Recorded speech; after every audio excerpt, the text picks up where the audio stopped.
اور ابراہیم نے نگاہ کی اور اپنے پیچھے ایک مینڈا دیکھا جس کے سینگ جھاڑی میں اٹکے تھے۔ تب ابراہیم نے جا کر اس مینڈے کو پکڑا اور اپنے بیٹے کے بدلے سوختنی قربانی کے طور پر چڑھایا، اور ابراہیم نے اس مقام کا نام یہوہ یری رکھا۔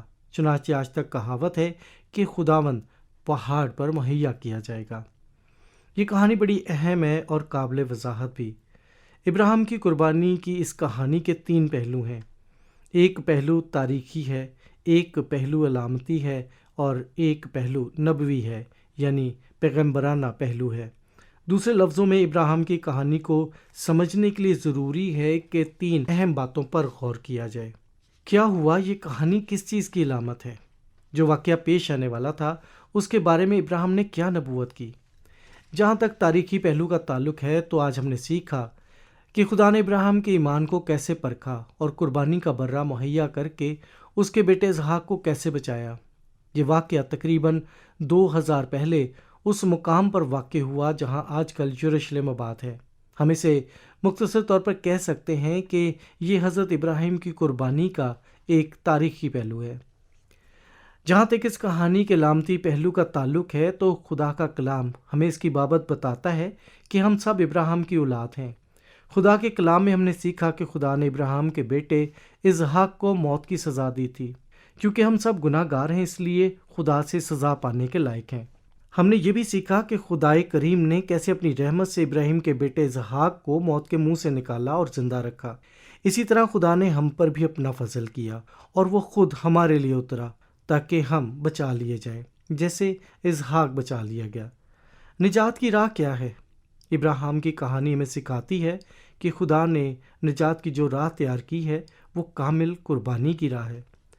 آج کی کہانی میں ہم نے دیکھا کہ خدا نے حضرت ابراہیم کے بیٹے اسحاق کے بدلے میں قربان ہونے کے لیے کس طرح برہ مہیا کیا۔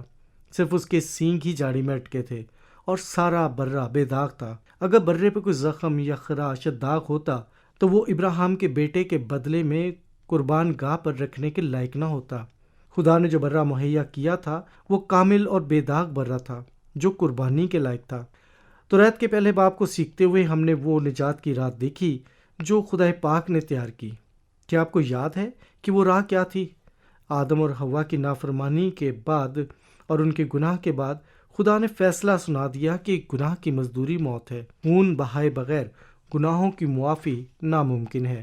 تو جتنے لوگ بھی اپنے گناہوں کی معافی چاہتے تھے ان کے لیے ضروری تھا کہ وہ ایک بے عیب برہ لیتے اور اسے ذبح کرتے اور پھر خدا تعالیٰ کے حضور سوختنی قربانی کے طور پر اسے جلاتے۔ گناہ گار آدمی کے بدلے میں بے عیب اور معصوم جانور کو جان دینی پڑتی تھی۔ لوگوں کے گناہوں کی معافی کا صرف یہی ایک راستہ تھا جو خدا تعالیٰ کے بے ریا انصاف کا تقاضا کرتا تھا۔ سامعین، ایک اور بات جو یاد رکھنے کے لائق ہے وہ یہ ہے کہ جانوروں کی قربانی اصلی قربانی تو نہ تھی مگر آئندہ کی اچھی چیزوں کا عکس ضرور تھی، کیونکہ ممکن نہیں کہ بیلوں اور بکروں کا خون گناہوں کو دور کرے۔ جانوروں کا خون آدمیوں کے گناہ کا کفارہ نہیں ہو سکتا، کیونکہ جانوروں اور آدمیوں کی قیمت میں فرق ہے۔ تو ہم سیکھتے ہیں کہ برہ جو ابراہیم کے بیٹے کی جگہ التار پر چڑھایا گیا وہ اس قربانی کا آئینہ تھا جو زیادہ کامل قربانی آئندہ ہونے والی تھی۔ خدا کا کلام ہمیں سکھاتا ہے کہ جو برہ ابراہیم کے بیٹے کی جگہ قربان ہوا وہ اس پاک نجات دہندے کی نشانی کے طور پر تھا جو دنیا میں آنے کو تھا، تاکہ سب گناہ گاروں کے گناہوں کا کفارہ بنے، تاکہ جو کوئی اس پر ایمان لائے وہ گناہوں کی معافی پائے۔ مختصر بات یہ ہے کہ برے کی قربانی جو ابراہیم نے چڑھائی وہ عظیم اور کامل قربانی کا پیش خیمہ تھی جو دنیا کے نجات دہندے نے آ کر پیش کرنی تھی، جس کا وعدہ خدا کریم نے خود کیا تھا تاکہ گناہ گار اس کا سچا عدل دیکھ لیں۔ اب اس کہانی کا پیغمبری پہلو دیکھتے ہیں۔ آپ کو یاد ہوگا کہ جب ابراہیم اپنے بیٹے اسحاق کو ساتھ لے کر پہاڑ پر جا رہا تھا تو ابراہیم نے اسحاق سے کیا کہا تھا؟ خدا قربانی کا برہ خود مہیا کرے گا۔ آپ کو یہ بھی یاد ہوگا جب اس نے اپنے بیٹے کے بدلے برے کو ذبح کیا اور جلایا تو کیا کہا؟ اس نے اس قربان گاہ کا نام یہوہ یری رکھا، جس کا ترجمہ ہے خدا مہیا کرے گا۔ حضرت ابراہیم نبی نے کیوں کہا کہ خدا مہیا کرے گا؟ اس نے یہ کیوں نہ کہا کہ خدا کی تعریف ہو، خدا نے قربانی کا برہ مہیا کر دیا ہے؟ دوستو، یہ سوال بڑا اہم اور غور طلب ہے۔ ابراہیم نے اس مقام کا نام یہوہ یری یعنی خدا مہیا کرے گا کیوں رکھا؟ اس لیے کہ ابراہیم اس واقعے کے بارے میں پکار کر کہہ رہا تھا جو انہی پہاڑوں پر پیش آنے والا تھا، جہاں ابراہیم کے بیٹے کی جگہ التار پر برہ قربان کیا گیا۔ مختصر بات یہ ہے کہ ابراہیم اعلان کر رہا تھا کہ میں خداوند کا شکر گزار ہوں کیونکہ اس نے میرے بیٹے کے بدلے میں برہ مہیا کیا تاکہ میں اسے قربان گاہ پر قربانی چڑھاؤں۔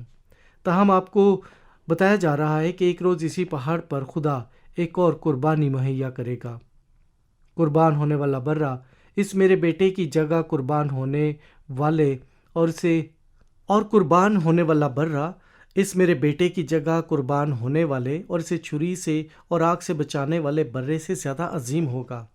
ہاں سامعین، خدا جو قربانی مہیا کرے گا وہ نسل آدم کے گناہوں کی سزا اور ابدی موت ہے اور ہمیشہ کی آگ کا عذاب ہے، اس سے ہمیں بچائے گی۔ خدا پاک اپنا مقدس نجات دہندہ بھیجے گا جو گناہ سے پاک اور بے عیب ہوگا تاکہ وہ گناہ گاروں کے گناہوں کا کفارہ بنے اور جو کوئی اس پر ایمان لائے ہلاک نہ ہو۔ یہ ہے خدا کی خوشخبری جو دنیا کے سب لوگوں کے لیے ہے۔ ابراہیم نے اسی کا اعلان کیا تھا جب اس نے کہا کہ خدا خود ہی برہ مہیا کرے گا۔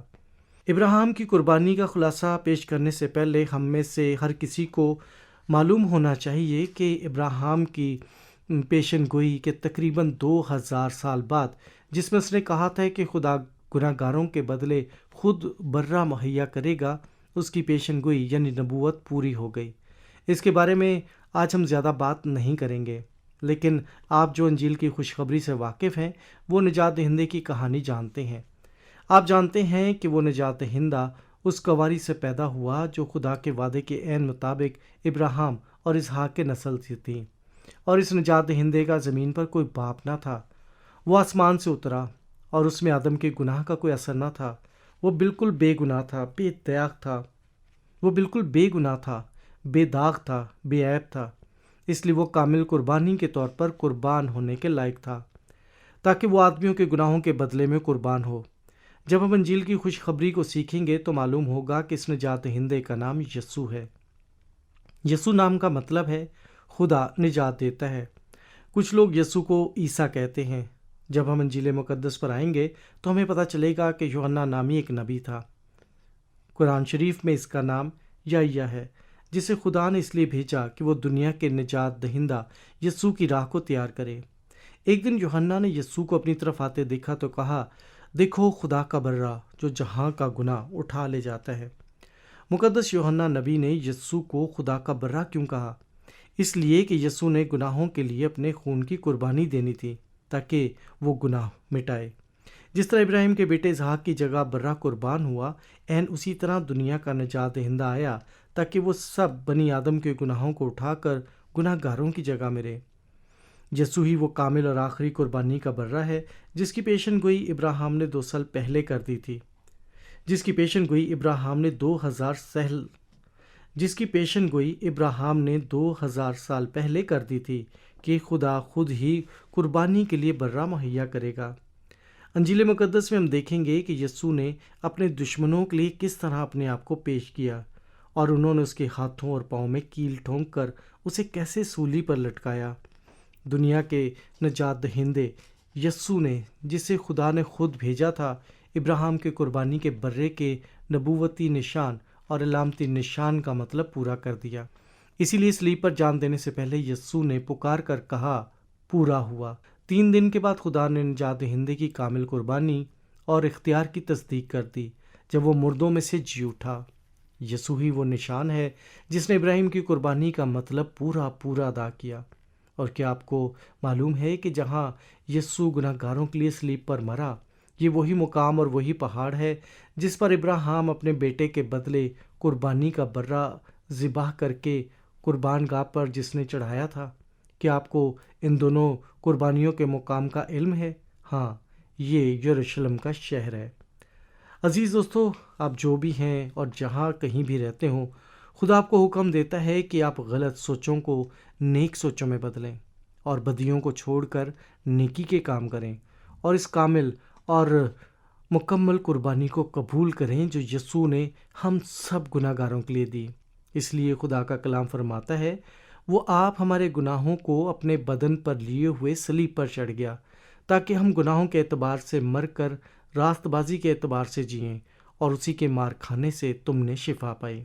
آج ہم نے دیکھا کہ ابراہیم کے بیٹے اسحاق نے اس قربانی کو قبول کیا جو خدا تعالیٰ نے اس کے بدلے مہیا کی۔ آپ کا کیا خیال ہے؟ کیا جو قربانی خدا نے آپ کے لیے مہیا کی ہے، آپ نے اسے قبول کیا ہے؟ آپ نے پروگرام سنا، آپ کا بہت شکریہ۔ موریا پہاڑ پر جو ابراہیم نے کہا تھا، اس پر غور کریں اور برکت پائیں۔ خدا آپ ہی اپنے واسطے سوختنی قربانی کے لیے برہ مہیا کرے گا، خداوند کے پہاڑ پر مہیا کیا جائے گا۔